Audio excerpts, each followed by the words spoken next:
मम्मा kids stories. आज की story है मोंटू की। मोंटू द प्रैंकस्टर हर वक्त सभी को परेशान करता है अपने प्रैंक से।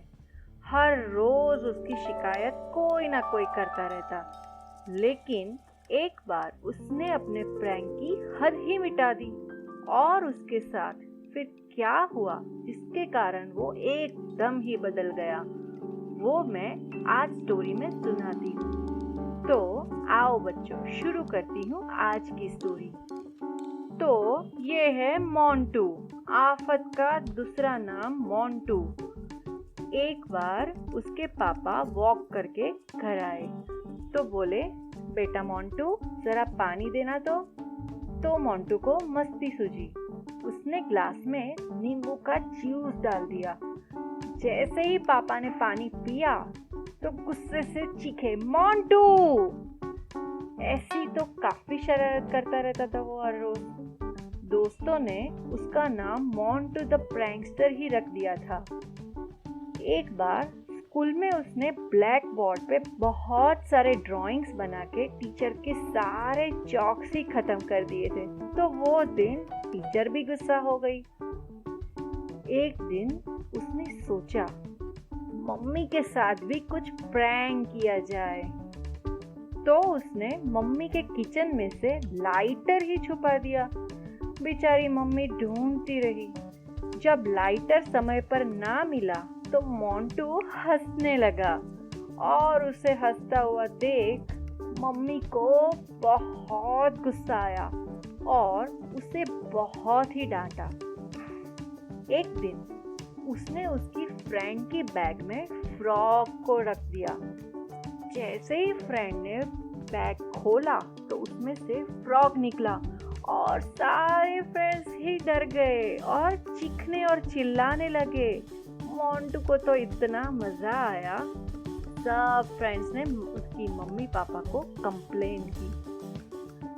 मोंटू की एक छोटी बहन थी काव्या, जो हर रोज सुबह दूध और सीरियल्स खाती थी। मोंटू ने तो उसको भी नहीं छोड़ा।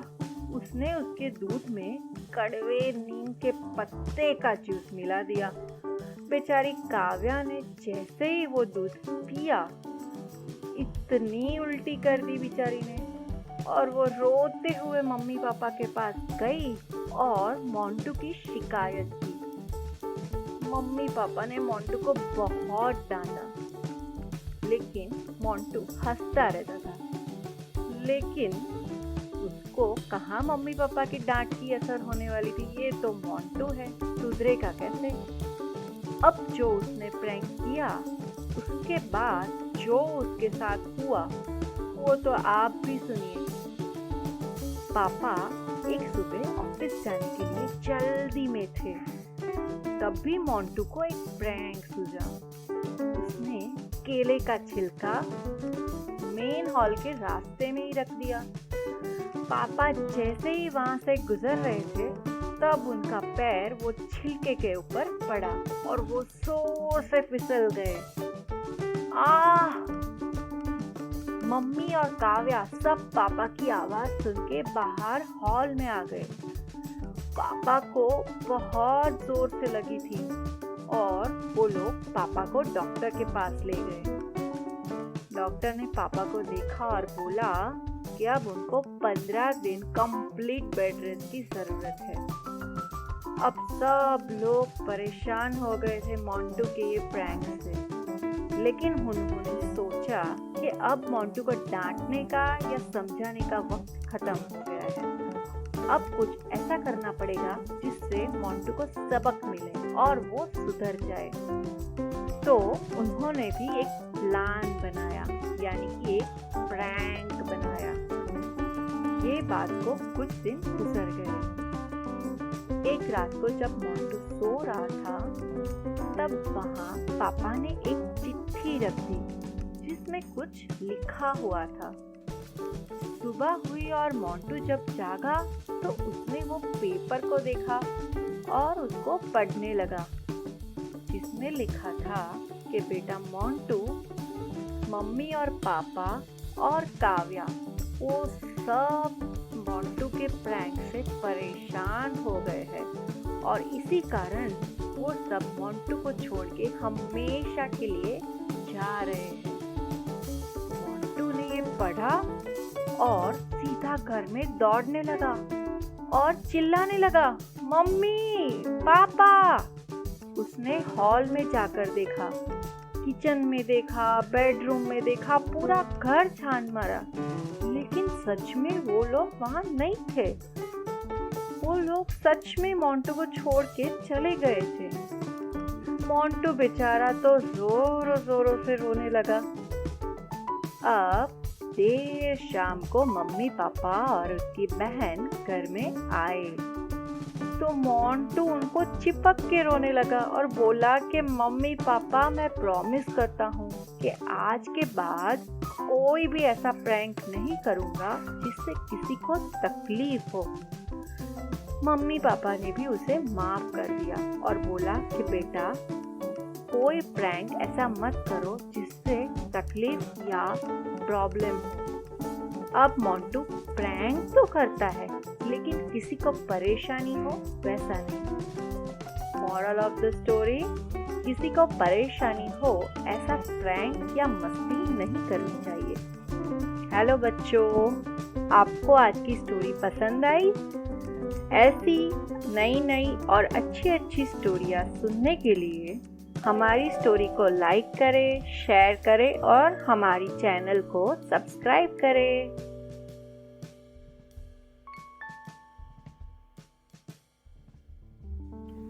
आज की स्टोरी है विनय की। विनय जो क्रिकेट से बहुत प्यार करता है। हर वक्त उसके दिमाग में क्रिकेट की टीम में सिलेक्ट होके बड़ा क्रिकेटर बनने की इच्छा थी। वो स्कूल की क्रिकेट टीम में भी बहुत बेहतरीन परफॉर्म करता था। उसके कोच भी बहुत खुश थे उससे। पढ़ने में भी वो काफी होशियार था। लेकिन कुछ दिनों से जैसे सब बदल गया। उसने धीरे धीरे जंक फूड खाना शुरू कर दिया। पहले तो वो महीने में 2 या 3 बार ही खाता था, पर अभी वो जंक फूड हर रोज खाया करता था। कुछ ना कुछ मंगाता रहता था। कभी वो बर्गर खाता तो कभी पिज़्ज़ा, कभी सैंडविच खाता। हर रोज घर में या तो बर्गर की डिलीवरी होती या फिर पिज़्ज़ा की। उसके मम्मी पापा भी परेशान हो गए थे उससे और बोलते थे कि बेटा, क्रिकेट पे ध्यान दो, ये सब कचरा मत खाओ, एक्सरसाइज करो, प्रैक्टिस करो। तो वो कहता था, मम्मी पापा, मुझे कोई हरा नहीं सकता, I am the best cricketer. लेकिन सब परेशान हो गए थे उससे। ओवर कॉन्फिडेंट हो गया था वो। प्रैक्टिस करने भी वो अब कम ही जाता था। अब वो धीरे धीरे मोटा भी हो गया था। उसके फ्रेंड्स एक दिन उसको समझाने के लिए घर आए। उन्होंने कहा कि विनय, तुम ये क्या कर रहे हो? तुम्हारा सपना है एक बड़ा क्रिकेटर बनना और तुम ये सब क्या कर रहे हो? ये जंक फूड खा रहे हो, प्रैक्टिस नहीं कर रहे, एक्सरसाइज नहीं कर रहे, तुम्हारा वजन भी बढ़ गया है। ये सब छोड़ दो विनय, कल से प्रैक्टिस करने आ जाओ। तो उनको भी वो यही बात बोलता कि आई एम द बेस्ट, मुझे कोई हरा नहीं सकता। अब आया सिलेक्शन का दिन। विजय ने बैटिंग शुरू की। अब जब रन लेने की बारी आई तो वो दौड़ भी नहीं सकता था क्योंकि उसकी सांसें फूल जाती थी उसके वजन के कारण और वो टीम में से आउट हो गया। अब उसके कोच ने उसे टीम से निकाल दिया और उसे कहा अगले साल ट्राई करना। अब तो जैसे विनय पर दुख का पहाड़ ही टूट गया। बहुत रोया वो घर आकर। मम्मी पापा ने उसे समझाया कि बेटा विनय, अभी भी देर नहीं हुई है, तुम ये सब खाना छोड़ दो, हेल्दी फूड शुरू करो, एक्सरसाइज करो, डेली प्रैक्टिस करो। तो तुम अगले साल सिलेक्ट हो ही जाओगे। फ्रेंड्स भी घर पर आए और उन्होंने कहा, विनय ये सब छोड़ दो। अब विनय सब समझ गया था कि अब तक उसने जो किया वो सब गलत था। अब उसने हेल्दी खाना शुरू किया, एक्सरसाइज शुरू की और क्रिकेट की प्रैक्टिस भी। फिर से 1 साल के बाद उसकी मैच की सिलेक्शन का दिन आ ही गया। अब उसकी बारी आई बैटिंग की। उसने जम के बैटिंग की, छक्का मारा, चौका मारा और स्कोर बनाए और बढ़िया खेला वो और टीम में सिलेक्ट हो गया। अब वो बहुत खुश है। सबको विनय पर गर्व है।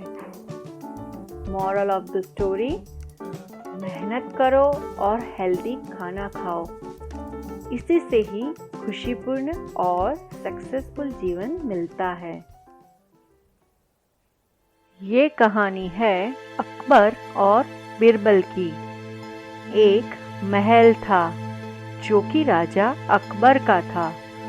एक दिन सुबह में राजा अकबर ने सभा बुलाई और तुरंत ही सबको वहां आने का आदेश दिया। सब वहां आ गए और बोले, बताइए जहांपना, क्या आज्ञा है आपकी? अकबर ने कहा कि मुझे आज स्वर्ग देखने की इच्छा हुई है। जो भी मुझे ये स्वर्ग दिखाएगा उसे मैं 100 सोने के सिक्के दूंगा। राजा के दरबार में सब सिक्के का नाम सुन के खुश हो गए। तब ही अकबर ने कहा कि अगर कोई ये दिखा ना सका तो मैं उसे सजाए मौत दूंगा। अब सब में डर का माहौल था कि अगर ये ना किया तो अकबर हमें गर्म पानी में डाल के मरने की सजा देंगे। सब चुप हो गए। तब ही बिरबल ने सोचा, मुझे ही कुछ करना पड़ेगा सबको इस सजा से बचाने के लिए। बिरबल ने कहा कि जहांपना, मैं दिखाऊंगा आपको स्वर्ग, लेकिन मुझे कल सुबह तक का समय चाहिए। दूसरे दिन बिरबल ने सबको बाहर मैदान में बुलाया, अकबर को भी। वहां कुछ लकड़ियां और अकबर की कुर्सी भी पड़ी हुई थी। ये देख अकबर बोले, ये क्या है बिरबल? तो बिरबल ने कहा, जी आप यहाँ बैठ जाइए। तो अकबर बोले, फिर? बिरबल ने कहा कि फिर मैं लकड़ियों पर आग लगाऊंगा और आप जल जाएंगे। फिर आप मर जाएंगे और सीधा ही स्वर्ग पहुंच जाएंगे। फिर देख लेना स्वर्ग। अकबर जोरों से हंस पड़े और बोले, वाह बिरबल, तुम्हारी बुद्धि का तो जवाब नहीं। मुझे समझ आ गया कि स्वर्ग देखना मुमकिन ही नहीं है। फिर अकबर ने बिरबल को उसकी बुद्धि के लिए 100 सोने के सिक्के दिए। मॉरल ऑफ द स्टोरी, अगर आप सही समय पर बुद्धि का इस्तेमाल करें तो आप किसी भी परिस्थिति से बच सकते हैं। हेलो बच्चों, आपको आज की स्टोरी पसंद आई? ऐसी नई नई और अच्छी अच्छी स्टोरियाँ सुनने के लिए हमारी स्टोरी को लाइक करें, शेयर करें और हमारी चैनल को सब्सक्राइब करें।